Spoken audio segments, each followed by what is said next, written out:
Hello students, welcome to my wave physics class. Next question, a battery consists of a variable number n of identical cells having internal resistance R each, which are connected in series. The terminals of the battery are short circuited and the current is measured.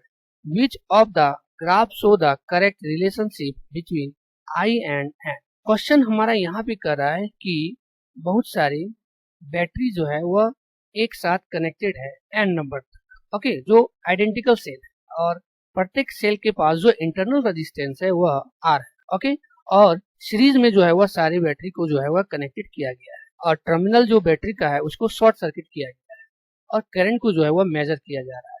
तो यहाँ पे जो graph हमारा दिया है, इस graph में आई और एन के बीच में जो ग्राफ है वह कौन सा ग्राफ जो है वह करेक्ट है, ओके। तो यहाँ पर हम देखेंगे कि इसमें n number of variable battery जो है वह कनेक्टेड है हमारा इस प्रकार से, ओके। ये जो है वह ई है और इसका जो इंटरनल रेजिस्टेंस हो जाएगा वह हो जाएगा R1। उसी प्रकार से दूसरा जो बैटरी है वह है ई और इसका भी इंटरनल रेजिस्टेंस हो जाएगा वह हो जाएगा R, ओके। और इसी प्रकार से जो है वह बैटरी जो है वह हमारा एन तक कनेक्टेड है जिसका इंटरनल रेजिस्टेंस जो है वह हो जाएगा RN तक, ओके।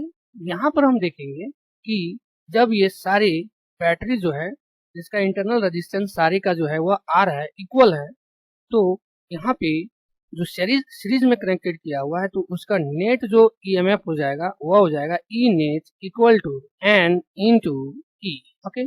और जो रेजिस्टेंस हो जाएगा इस पूरे सर्किट डायग्राम का जो एन टर्म तक है उसका हो जाएगा R equivalent equal to N R, okay. तो according to Ohm's law V equal to हो जाएगा वह हो जाएगा I इंटू आर, ओके। यहाँ पर हम देख रहे हैं कि इसको मान लेते हैं E इक्वल टू, तो ये V इक्वल टू V हो जाएगा।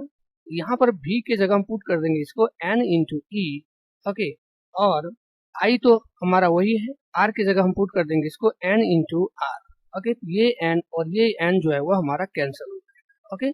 यहाँ पर जो वैल्यू आ जाएगा वह आ जाएगा I equal to E by R. तो यहाँ पर हम देख रहे हैं कि जो करंट हमारा I है, ओके, उसका N के साथ जो है कोई रिलेशन नहीं है, ओके। तो इसका मतलब यहाँ पे हम कह सकते हैं ए नंबर ग्राफ है वह हमारा करेक्ट ग्राफ है, ओके।